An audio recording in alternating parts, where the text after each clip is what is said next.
Ċifri pubblikati mill-Uffiċċju Nazzjonali tal-Istatistika l-NSO juru li bejn Lulju u Settembru li għadda sifru minn Malta lejn pajjiżi oħrajn kważi 180,000 ruħ li bejniethom qattaw barra minn Malta aktar minn 1,343,000 lejl.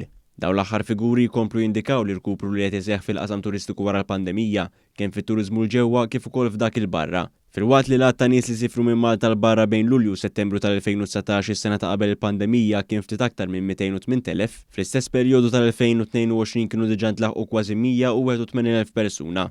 Dan ifisser li bejn Lulju u Settembru ta' din is-sena l-ammont ta' persuni li sifru minn pajjiżna huwa 86% ta' dawk li sifru fl-istess perjodu fis-sena ta' qabel il-pandemija.